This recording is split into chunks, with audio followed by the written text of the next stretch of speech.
Amém, querido? Nessa noite eu quero trazer uma mensagem que se encontra em Atos dos Apóstolos, capítulo 10. Durante a nossa semana profética, a semana onde nós estivemos aqui orando, durante toda a semana, declarando, profetizando, exaltando o nosso Deus, em uma das ministrações, o bispo Reginaldo trouxe uma mensagem em Atos 10.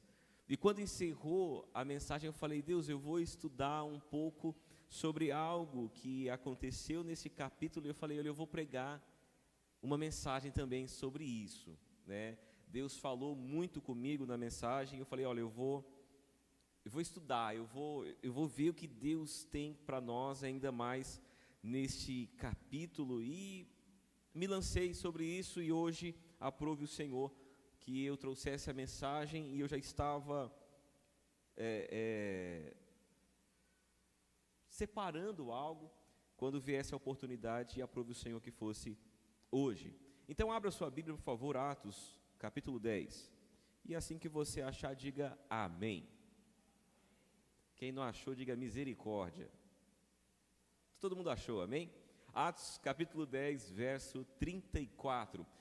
Vamos entender um pouquinho antes de ler o que está acontecendo aqui. Aqui agora é a primeira ministração onde Pedro está ministrando aos gentios. É a primeira pregação de um apóstolo aos gentios. Na verdade, nós vemos que existia uma ação divina para que o povo judeu entendesse a mensagem, entendesse a obra, entendesse o evangelho.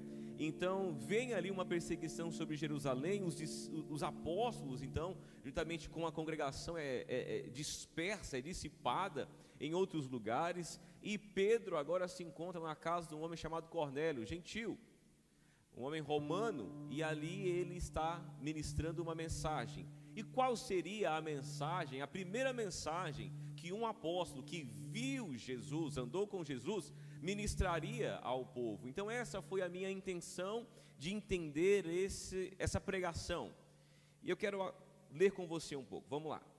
Verso 34 de Atos 10. Então Pedro começou a falar e disse: reconheço por verdade que Deus não trata as pessoas com parcialidade. Pelo contrário, em qualquer nação, aquele que o teme e faz o que é justo, lhe é aceitável. Esta é a palavra de Deus, é a palavra que Deus enviou aos filhos de Israel, anunciando-lhes o evangelho da paz. Marque aí o evangelho da paz, por meio de Jesus. Este é o Senhor de todos.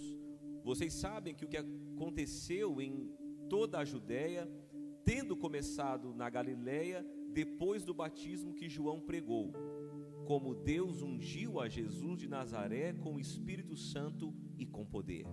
Jesus andou por toda parte, fazendo o bem e curando todos os oprimidos, porque Deus estava com ele. E nós somos testemunhas de tudo o que ele fez na terra dos judeus e em Jerusalém. Depois eles o mataram, pendurando-o num madeiro, mas Deus o ressuscitou no terceiro dia e concedeu que fosse manifesto, não a todo o povo, mas a testemunhas que foram anteriormente escolhidas por Deus, isto é, a nós que comemos e bebemos com ele, depois que ressurgiu dentre os mortos. Jesus nos mandou pregar ao povo e testemunhar que ele foi constituído por Deus como juiz dos vivos e dos mortos.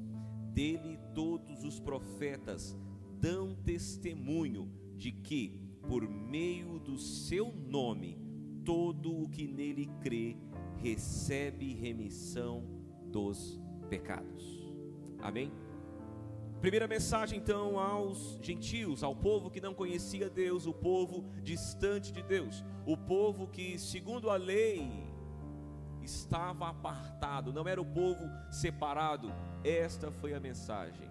E eu quero separar dois pontos que mais me chamaram a atenção. O primeiro é o Evangelho da Paz. Como eu falei para você anotar aí, marcar na sua Bíblia. Evangelho da Paz. O que seria este Evangelho da Paz?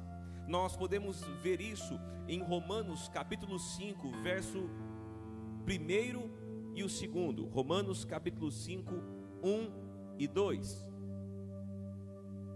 Romanos 5, 1 e 2. Coloca para a gente aí. Nós vemos aqui a paz promovida pelo Evangelho.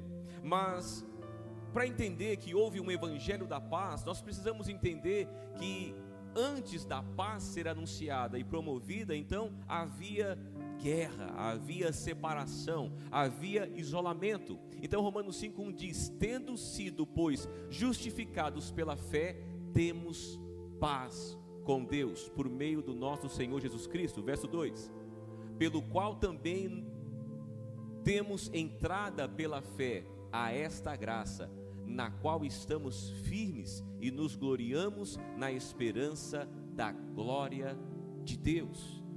O Evangelho da Paz, ele promove para aqueles que antes estavam como inimigos de Deus, agora paz com Deus. O Evangelho da Paz vem promovendo agora acesso dos homens para com Deus. O céu agora se abre pelo Evangelho da Paz.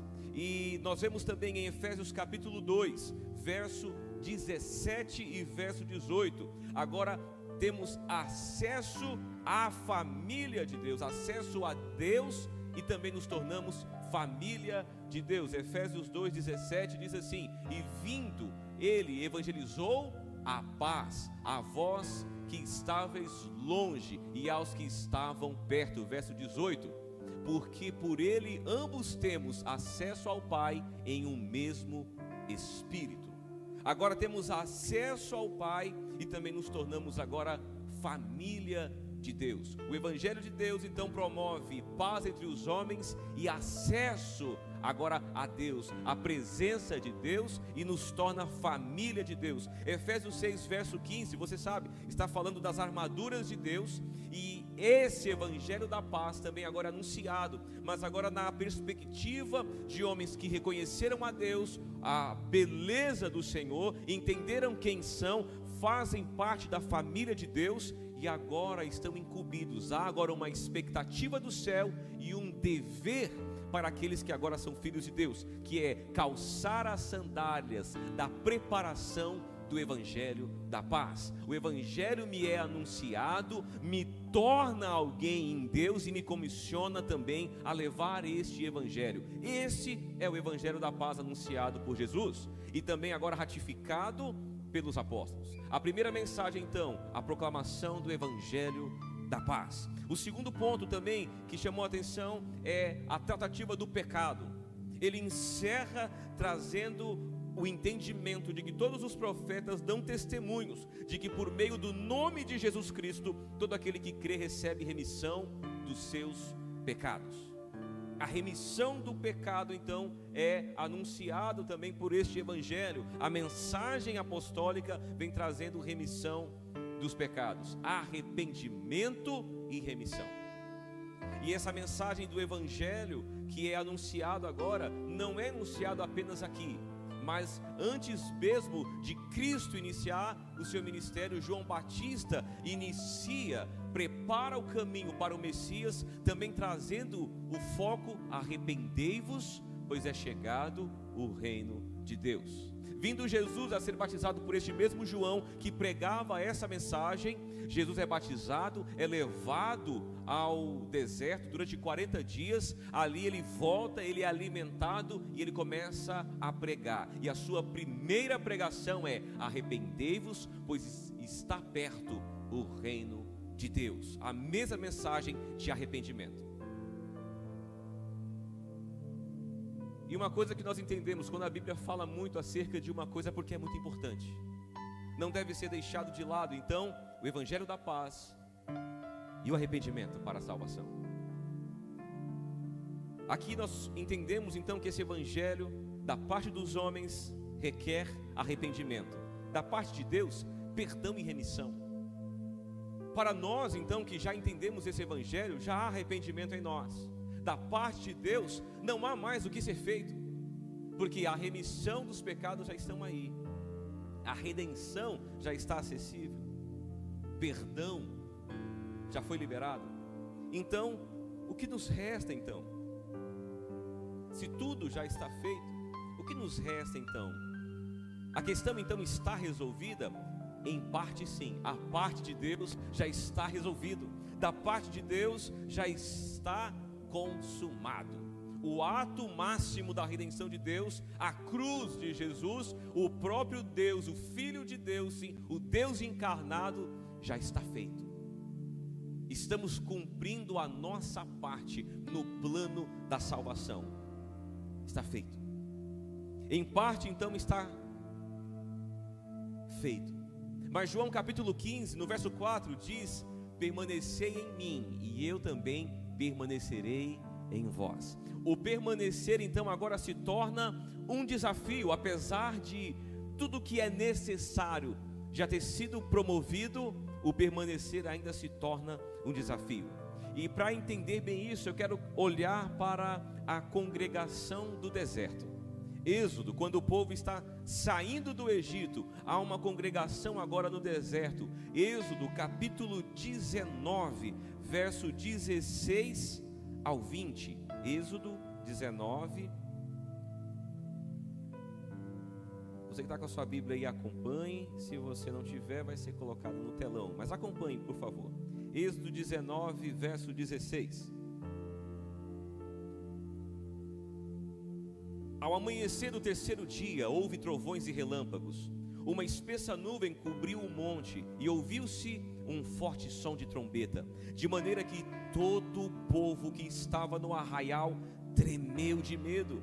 E Moisés levou o povo para fora do arraial, ao encontro de Deus. E puseram-se ao pé do monte. Todo o monte Sinai fumegava, porque o Senhor havia descido sobre ele em fogo. A fumaça subia como fumaça de uma fornalha, e todo o monte tremia. O som da trombeta ia aumentando cada vez mais. Moisés falava e Deus lhe respondia no trovão.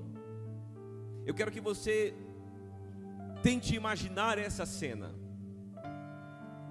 relâmpagos e trovões, uma fumaça cobria o monte Sinai, e a voz de Deus era ouvida. O som da trombeta aumentava cada vez mais, e Deus desceu sobre o monte.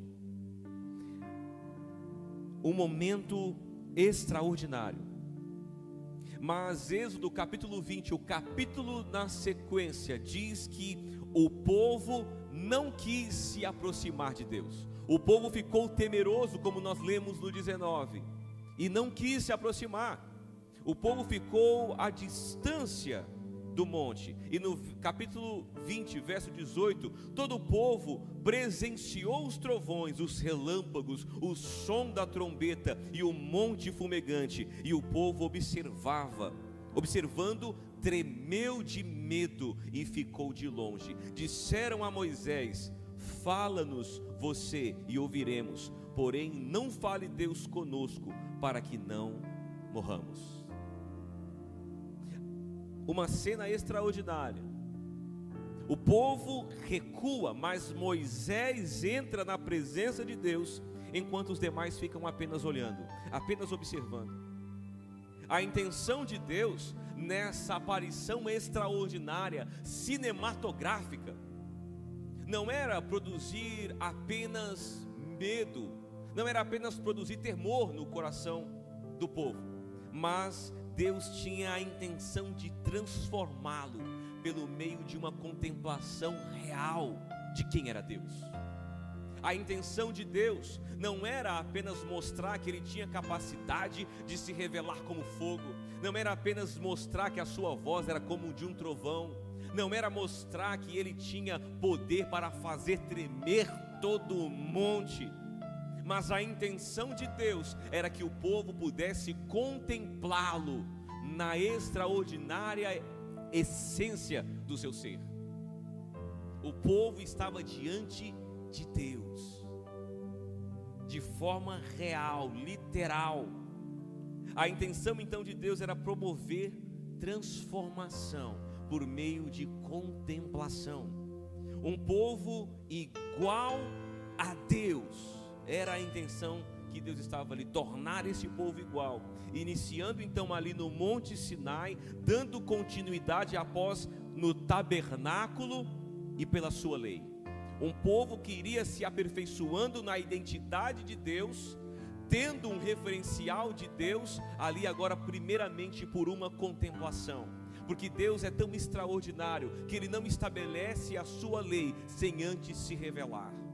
Porque o maior desejo de Deus era que o povo tivesse prazer na lei de Deus depois de conhecê-lo.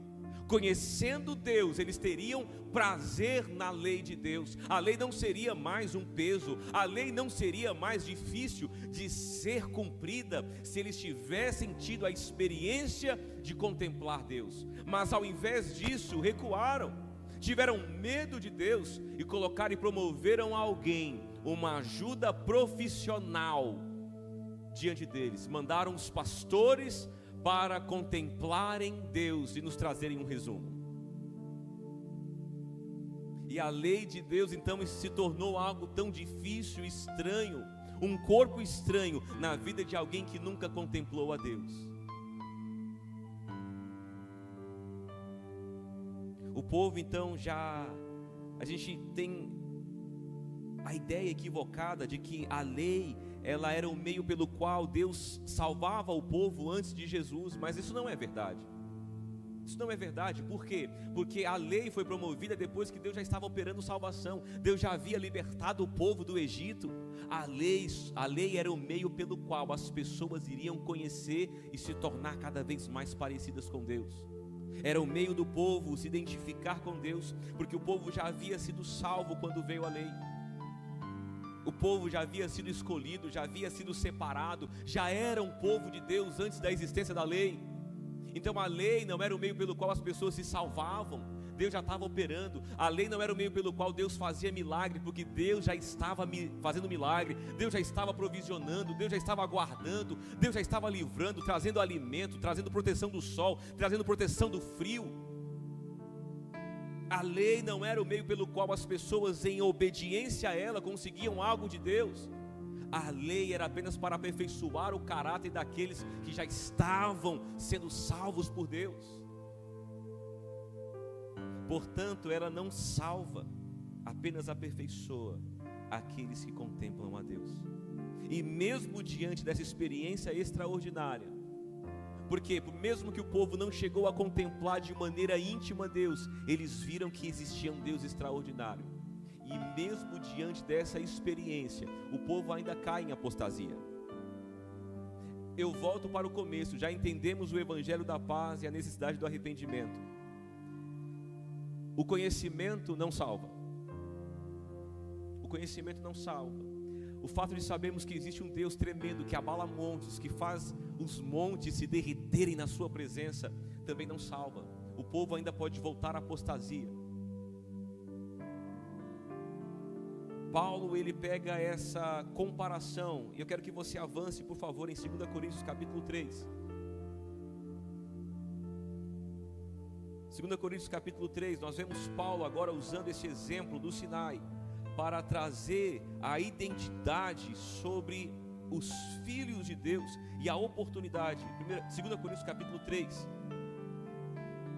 do verso 7 em diante, diz assim: e esse ministério da morte, gravado com letras em pedras, se revestiu de glória, a ponto de os filhos de Israel não poderem fixar os olhos na face de Moisés, por causa da glória do seu rosto, ainda que fosse uma glória que estava desaparecendo.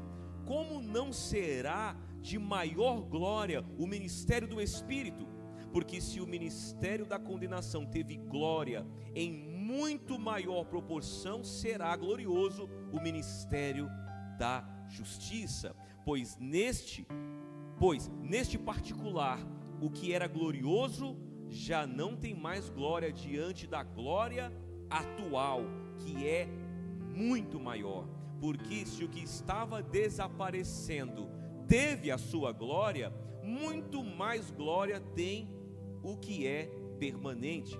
Tendo, pois, tal esperança, agimos com muita ousadia, e não somos como Moisés, que punha um véu sobre o rosto, para que os filhos de Israel não pudessem fixar os olhos no fim daquilo que estava desaparecendo. Mas a mente deles se endureceu, pois até o dia de hoje o mesmo véu permanece sobre a leitura da antiga aliança. Não foi tirado, pois só em Cristo ele é revelado. Mas até hoje, quando Moisés é lido, o véu está posto sobre o coração deles. Quando, porém, alguém se converte ao Senhor, o véu é tirado. Eu quero que você entenda o que Paulo está dizendo. Ele está dizendo o seguinte: Paulo diz assim: Moisés, ao contemplar Deus, ele sobe ao monte, ele olha o Senhor face a face, ele fala e Deus responde. Moisés tem uma experiência extraordinária, ao ponto da sua face ser revestida de uma glória tal, que ele teve que colocar um véu sobre o seu rosto, para que aqueles que olhassem para eles não fossem acometidos de algum mal.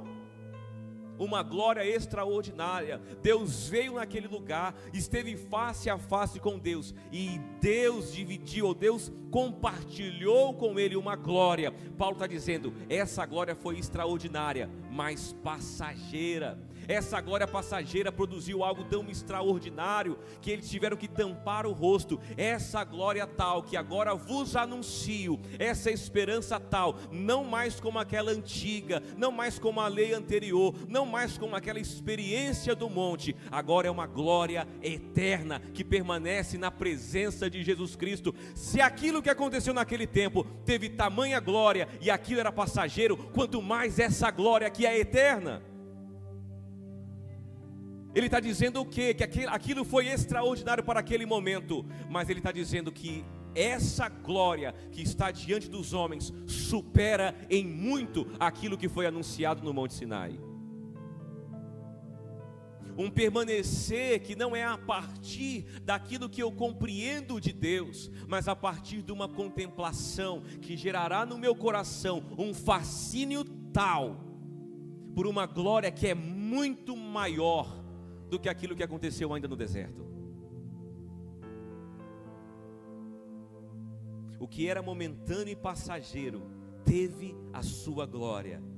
Muito mais glória tem esta, que é permanente, que é eterna. Uma glória que excede muito aquilo que foi necessário que Moisés cobrisse o rosto. Que glória é essa? É a glória que está diante de nós. E o mais interessante é que Deus nunca mais se revelou de uma forma tão dramática em meio à contemplação ou ao corpo coletivo. Nunca mais Deus se revelou daquela forma. Nunca mais Deus apareceu para tantas pessoas assim. Talvez outras pessoas tiveram revelações extraordinárias desse mesmo Deus, mas de forma individual. Mas de maneira coletiva Deus apareceu. E Paulo nos afirma que por meio do Espírito nós temos acesso para contemplar Deus em maior glória por meio da pessoa de Jesus. De forma coletiva também, agora nós temos a oportunidade de contemplar esse Deus glorioso. Porque antes de entender isso, eu lia essa passagem de Deus, essa narração de Moisés acerca da visitação de Deus aos homens em cima do Sinai, eu achava tão extraordinário. Mas agora, diante daquilo que Paulo nos afirma, há uma glória maior do que aquela que foi revelada, que nos dá acesso. Jesus nos dá acesso a essa glória. Há algo mais poderoso e intenso na pessoa de Jesus do que houve então ali no Monte Sinai. Samuel Whitfield diz que o deserto foi o meio pelo qual Deus separou o povo de Israel para o contemplá-lo e adorá-lo, para que o povo pudesse então abandonar o pecado e se tornar semelhante a ele. A lei mosaica então era um arquétipo do que haveria de vir. pré-anunciava. O monte tremendo, som dos trovões, os relâmpagos, o fogo, era apenas um pré-anúncio daquele que viria. Que glória é essa? Que glória é essa? Então, qual é a questão a ser levantada então? A questão do permanecer. O que deve ser levantado então é o que tem nos fascinado. O que me faz permanecer então é aquilo que me fascina, aquilo que gera expectativa ao meu coração, aquilo que cativou a minha alma. Moisés, ele já era um homem que acreditou em Deus pelas experiências que teve. Ele cria em Deus, arriscou a sua vida, abandonou tudo para seguir o projeto de Deus. Mas com certeza Moisés foi alguém tão impactado pela experiência de contemplar o Senhor face a face. Foi tão glorioso, a transformação foi tal que as pessoas contemplaram a transformação que Deus produziu na vida deste homem. Era nítido, era visível que aquele homem tinha visto Deus, porque havia um fascínio. Moisés então foi transformado pelo contato com Deus. Os que não decidiram estar longe, permaneceram como eram. Aqueles que muitas vezes sabem do plano de Deus, conhecem o propósito de Deus, por que permanecem então da mesma forma? Porque não contemplam o Senhor. Não contemplam, contemplamos as estruturas que a igreja e a religião promoveu, contemplamos a mudança moral, a mudança ética, contemplamos a palavra de Deus, mas não contemplamos a pessoa de Deus, que é revelada através de Jesus Cristo. Moisés foi transformado por uma contemplação pessoal, não por um ensinamento de terceiros, não pelo louvor que alguém levantou a Deus, não por uma inspiração que veio de fora, mas algo que ele viu com seus próprios olhos. Vemos no Novo Testamento outros tantos, mas vemos Estevão, que mesmo diante de um apedrejamento, dor na carne, olhou para o céu e continuava contemplando, e creio eu, não pela primeira vez. Estevão não viu os céus abertos porque estava sendo apedrejado, mas ele continuava olhando para o céu, e os seus olhos, mesmo diante da dor, eram capazes de contemplar Deus, contemplar Jesus à sua direita, olhando, observando e o aguardando. Então o maior anseio dele não era que Deus o livrasse da dor que ele estava passando, mas o seu maior anseio, aquilo que fascinava o seu coração, era o encontro que ele teria face a face com Jesus. O que faz então eu entender a mensagem de Deus, o que eu preciso fazer e quem eu preciso me tornar, depende daquilo que eu estou contemplando, daquilo que eu estou vendo, daquilo que está cativando, fascinando o meu coração e a minha alma. Porque o Senhor não quer o seu corpo, o Senhor não quer os seus lábios, Deus não quer o seu dinheiro. Por outrora, Deus também não quer a sua alma, Deus não quer os seus sentimentos, Deus não quer as suas lágrimas, Deus também não quer o seu espírito, Deus quer você por inteiro. Ele quer tudo isso e muito mais. Ele não quer te dividir com nada. Mas como então eu faço para entregar tudo a Ele? Digo para você uma coisa: se você não contempla, é impossível. Se o que você conhece de Deus é apenas aquilo que outros falam para você, é impossível.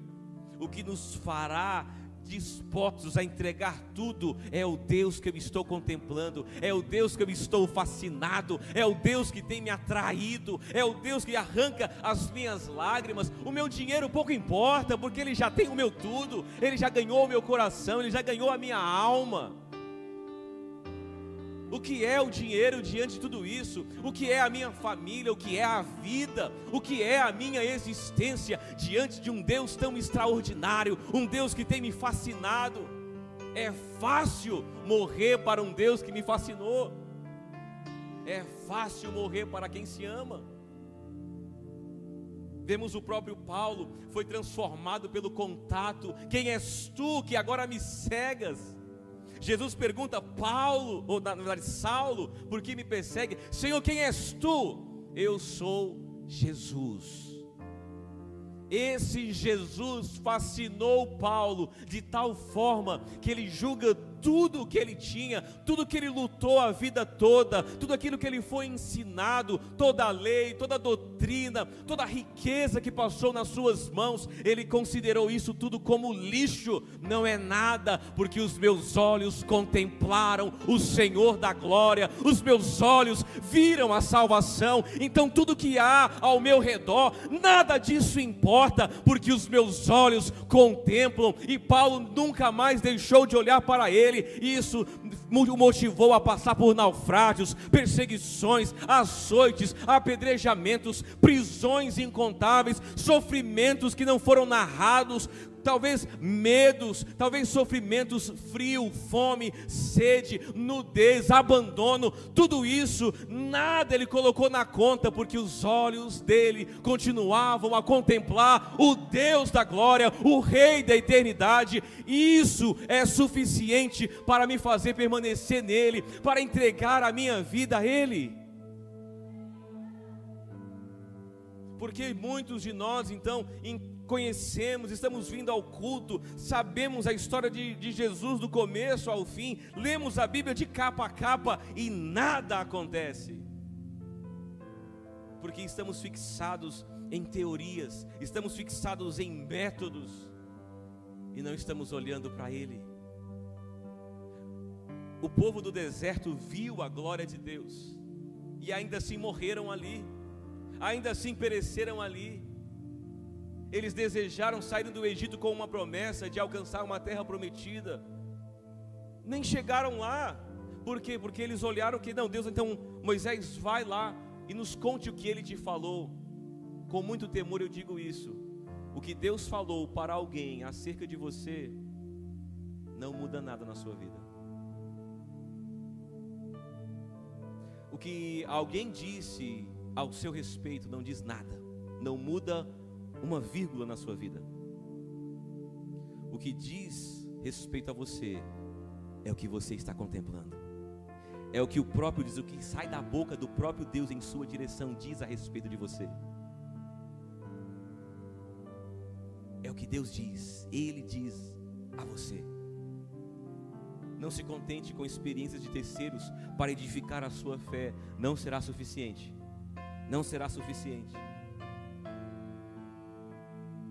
Essa beleza divina atraiu de forma a estes homens não desejarem nada mais. Nada mais. Eu estou encerrando, eu queria que os ministros de louvor pudessem subir. A beleza então que nos fascina também nos direcionará. A beleza que fascina nosso coração mostrará o caminho a nós. Perseguiremos este caminho. O povo do Sinai fez um Deus para si. O povo do Sinai viu uma sombra de Deus. Moisés sobe e demora para voltar. Eles constroem um Deus para si, obedecendo a uma lei que nos é revelada mais à frente, no Salmo 115, verso 7. Em algumas versões vai ser o 7, em outras vai ser o 8. Tornem-se semelhante a eles, os que o fazem e todos os que nele confiam. Existe o entendimento espiritual, celestial, natural, de que eu me torno semelhante àquilo que eu contemplo.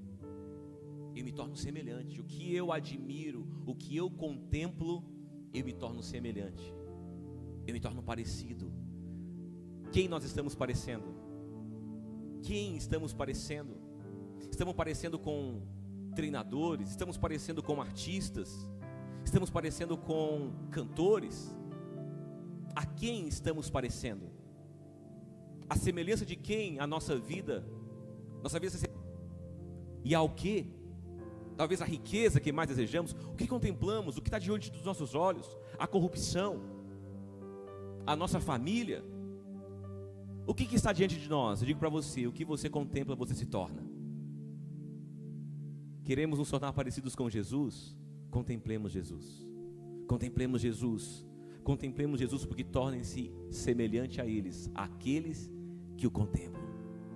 Se tornem semelhante a eles. A beleza então que nos captura também nos transformará. Salmo 115 então, continuando aí. Coloca para a gente para encerrar. Salmo 115, verso 9. Israel confia no Senhor, Ele é o seu amparo e o seu escudo. Continua para a gente. A casa de Arão confia no Senhor, Ele é o seu amparo e o seu escudo. Continua. Confiam no Senhor os que temem o Senhor, Ele é seu amparo e o seu escudo. Mais para frente. De nós se tem lembrado o Senhor, Ele nos abençoará, abençoará a casa de Israel, abençoará a casa de Arão. Ele abençoa os que o temem, aqueles que temem o Senhor, tanto os pequenos como os grandes. Temam o Senhor, olhem para o Senhor. Olhem para o Senhor. O que eu preciso para a minha vida é olhar para o Senhor. Jesus, aonde o Senhor está, perseguir essa visão, porque esse fascínio nos levará a ter um caráter de Deus, nos levará a assumir aquilo que é importante para Jesus, nos levará a ter uma consciência de Deus, ter aquilo que o Senhor nos diz ser importante e nos ajudará a abrir mão daquilo que não nos leva para Ele. Assuma o seu lugar, assuma o seu lugar. Deus te chama para um lugar de contemplação, Deus te chama para um lugar de inspiração e de fascínio, e esse lugar é perto de Deus a ponto de enxergá-lo, a ponto de ouvi-lo. Se coloque de pé. E eu quero dizer para você uma coisa: aonde Deus se revela, aonde Deus se mostra, na pessoa de Jesus. A pessoa de Jesus é a imagem perfeita de Deus. É a imagem perfeita de Deus. A expressão exata, real, fiel de quem é Deus. Olhe para Jesus. Olhe para Jesus. E na hora que você enxergar, quando você tiver o encontro com Ele, nós não saberemos ir para outro lugar, não teremos outro lugar para ir, não nos apegaremos a tantos bens materiais, não estaremos indo aos templos em busca de bênçãos, não estaremos indo a lugares em busca de satisfação, porque nele está o meu prazer, nele está a minha satisfação. E uma vez alguém que se satisfaz em Deus, não existe uma estrutura humana, não existe uma promessa de algo vindouro, futuro, que supere esta visão, a visão máxima para todo homem, a expressão máxima para toda a existência, é a estatura perfeita do varão perfeito. Se eu olho para ele, se eu o contemplo, nada mais me atrai, nada mais me satisfaz, porque ele é maravilhoso, belo, reto, justo, santo, poderoso, Deus incomparável, igual a Ele não há outro, não há outro. Então não se dê por satisfeito enquanto você não o enxergar, enquanto você não o vê.